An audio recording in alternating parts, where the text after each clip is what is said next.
Hello everyone, good morning. कैसे हैं guys? Most welcome है आपका अपने चैनल दीप्ति द ब्लॉगर के ब्लॉग में। तो गाइस ये सुबह का टाइम है। सुबह अभी बज रहे हैं इस समय 11 और आज मेरा काम हो चुका है। मतलब डस्टिंग और झाड़ू पोछा और किचन क्लीनिंग वगैरह इस तरह इस टाइम का मैंने सारा काम कर लिया है। और थोड़ा सा भी मुझे बहुत ठंड लग रहा था क्योंकि यहाँ धूप तो हो रहा है लेकिन गलन बहुत अधिक हो रहा है ठंड की वजह से। तो अभी थोड़ा सा मतलब खाना वगैरह बचा था। और ये जो पीछे आप साग देख रहे हैं, ये मेथी का साग मेरा कल का ही पड़ा हुआ है। मुझे इतना फुर्सत नहीं मिला कि मैं ना इसको मतलब कट कर मतलब तोड़ पाती।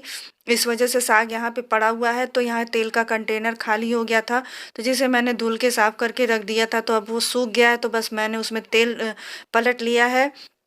तो आज का वीडियो स्टार्ट करने से पहले आप लोगों से मोस्ट मोस्ट मोस्ट रिक्वेस्ट है कि प्लीज़ गाइज आप लोग चैनल को सब्सक्राइब कर लीजिए और बेल आइकन को ज़रूर प्रेस कीजिएगा। और वीडियो पसंद आता है तो कमेंट्स करके मुझे बताना मत भूलिएगा। और वीडियो जैसा भी लगे मुझे मेरे साथ ज़रूर आप लोग कमेंट्स करके मुझे बताइएगा। और अच्छा लगे तो लाइक और शेयर भी ज़रूर कीजिएगा, क्योंकि आपका एक एक लाइक बहुत मायने रखता है, बहुत ही कीमती होता है आप लोगों का लाइक और कमेंट्स। तो इसलिए उम्मीद करती हूँ कि मतलब इतने मेहनत के बाद जो वीडियो आप लोगों तक पहुँचता है तो उस पर एक लाइक और एक शेयर कमेंट तो बनता ही है गाइज। तो फिर यहीं से अपना ब्लॉग स्टार्ट कर रही हूँ। और इस टाइम बहुत थक गई हूँ, कुछ थकान सा महसूस हो रहा था। मतलब किचन से निकलते निकलते और भी कुछ छोटे छोटे काम थे, उन्हें करते करते भी मुझे किचन में ही आधे घंटे लग गया था। तो अभी यहाँ ऊपर छत पर से कपड़ा मैं लेकर आई हूँ, जो कल मैंने वॉशिंग मशीन चलाया था।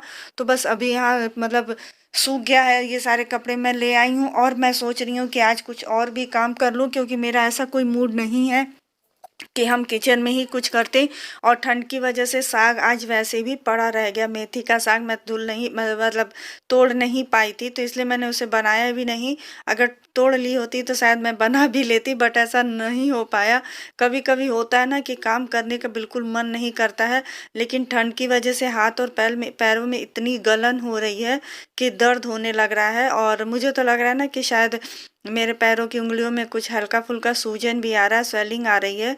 तो जिसकी वजह से मुझे थोड़ी दर्द भी महसूस हो रही है। तो अभी ये है शाम का टाइम, शाम क्या अभी 3 बजे हैं। अभी बहुत अधिक टाइम नहीं हुआ है। तो 3 बजे दोपहर तक मैंने प्रेस के कुछ कपड़े निकाल लिए हैं, क्योंकि 2-3 बार से मैं कपड़े धुली, बट मैंने उसको प्रेस नहीं किया है। और वह भी वैसे मैं अभी जो अपने मतलब घर की शादी में मैंने साड़ियाँ वगैरह पहनी थी, ना तो एक भी कपड़े मैंने लॉन्ड्री में दिए हैं और ना ही खुद ही धुले हैं, क्योंकि ठंड की वजह से मन ही नहीं कर रहा है कि फिर इतना पानी पानी फिर बाद में करो दोबारा। और मेरा आदत है कि जैसे मैं सुबह नहाते वक्त ही ज़्यादातर कपड़े वगैरह या बाथरूम वगैरह वॉश कर लेती हूँ। और जिस दिन वॉशिंग मशीन नहीं चलाना रहता है तो उस दिन का मॉर्निंग का रूटीन मेरा यही रहता है। और इधर बैठ के मैं बच्चों से भी बात कर रही हूँ, और बच्चों से बात करते करते साथ में प्रेस भी करते जा रही हूँ। प्रेस करते करते ही अचानक मतलब आवाज़ आता है, कोई आ जाता है। तो यहाँ पे अभी तुरंत यहीं पे प्रेस छोड़ करके मुझे फिर हटना पड़ा था। और फिर अभी छोटा वाला बेटा जस्ट स्कूल से आया है, तो वो चेक कर रहा था कि कैमरा ऑन है कि नहीं ऑन है। तो मैं वही बता रही थी। तो फिर जैसे ही दोनों आते हैं तो फिर नोक झोंक शुरू हो जाता है। तो बस उसी बात पे मुझे हंसी आ रही थी, मैं हंस रही थी। और यहाँ पे पैंट शर्ट और साड़ी वगैरह जितने भी थे वो मैंने सारे आज बैठ के कर लिए। और मुझे प्रेस करने में आज 2-2.5 घंटे के ऊपर लग गया था। और गाइज़ आप लोगों से एक रिक्वेस्ट ये था कि आप में से कुछ फ्रेंड्स ऐसे हैं, कुछ व्यूवर्स ऐसे हैं जिनके कमेंट्स आते हैं, तो मैं समझ नहीं पाती हूँ कि उस कमेंट्स का क्या मतलब, क्या मैं उसको समझूँ, क्या कुछ लोग इंग्लिश में ही लिखते हैं, बट मैं रियल बता रही हूँ, मैं इतना इंग्लिश की जानकारी मुझे नहीं है।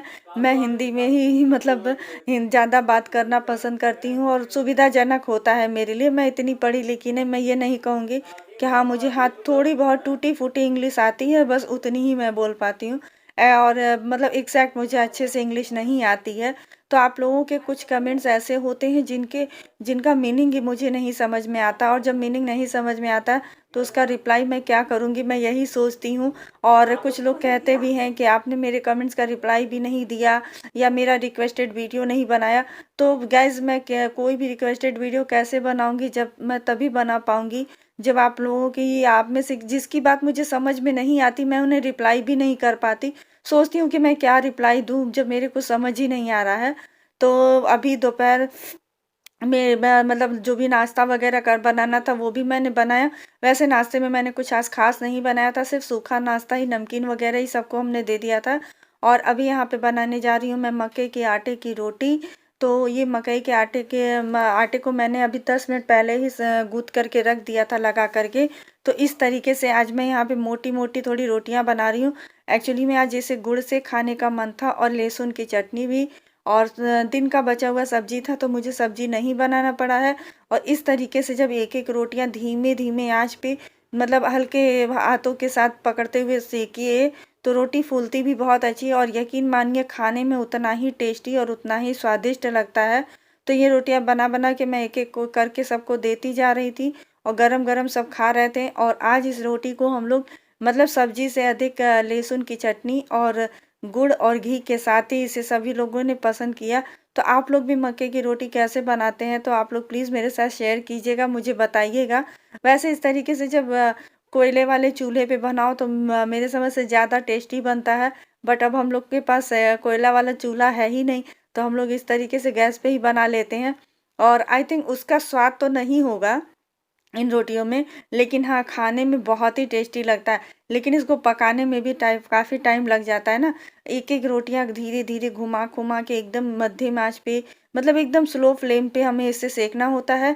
और जब एक एक रोटियां सिक जाती हैं तो इस तरीके से चिमटे के सहारे से हम इसमें घोंप लगा देते हैं, या फोक से भी लगा सकते हैं। तो अभी ये जब बच्चों को लेना होगा तो बच्चे आके ले जाएंगे, तो बस इस गरम गरम रोटियों में इस ऐसे मतलब घी लगा करके अगर खाया जाए बिना घी के तो ये काफ़ी सूखा सूखा लगेगा, अच्छा नहीं लगता है।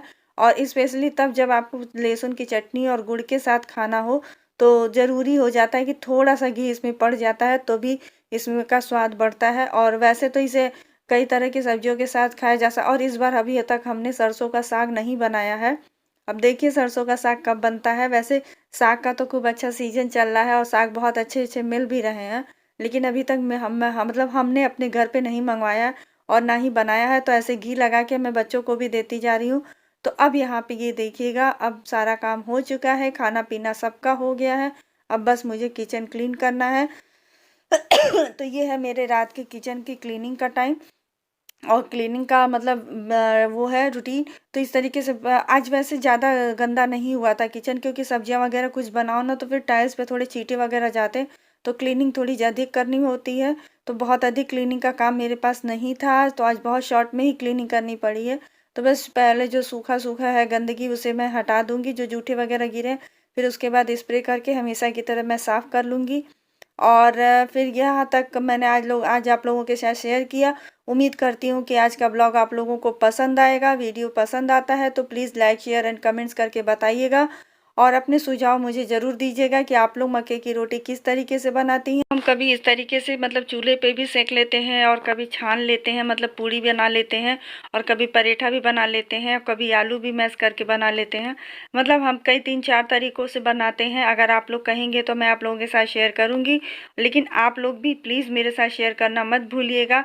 और उम्मीद करती हूँ कि मेरे इस मतलब वीडियो से या आज के ब्लॉग से आप लोगों को कुछ ना कुछ हेल्प मिला होगा, कुछ ना कुछ। और क्लीनिंग वगैरह का ब्लॉग मैं इसलिए आप लोगों के साथ शेयर करती हूँ क्योंकि बहुत लोग कहते हैं कि कुछ, अभी एक सिस्टर मुझसे कह रही थी कि इतनी सर्दी और इतनी ठंडी में तो क्लीनिंग का काम करने का मन ही नहीं होता, आप कैसे कर लेती हो। एक्चुअली मेरी सिस्टर, ये मेरी हैबिट है, जब तक मैं ना कर लूँ तो तब तक मुझे चैन नहीं पड़ता है। और अपनी अपनी चीज़ों को, मतलब सारी चीज़ों को अपनी अपनी जगह पे सेट करना और फिर उसके बाद साफ़ सफाई करना, ये अपना रूटीन में हो गया ना, तो बिना किए रहा भी नहीं जाता है। और मुझसे किसी एक मेरे व्यूवर्स ने कहा है, आई थिंक वो शायद न्यू है मेरे चैनल पे, तो उन्होंने मुझे हाउस टूर के लिए कहा है। तो सिस्टर ऐसा है, बहुत जल्द मैं आपके साथ हाउस टूर भी मतलब शेयर करूँगी, बट थोड़ा मुझे टाइम दीजिएगा क्योंकि अभी विंटर की वजह से सारी चीज़ें का मतलब स्लो चल रहा है। तो उम्मीद करती हूँ कि आज का ब्लॉग आप लोगों को पसंद आएगा। तो फिर चलिए ज़्यादा लेट नहीं करती हूँ, मिलती हूँ और फिर अगले ब्लॉग में। तब तक के लिए bye bye, good night, take care.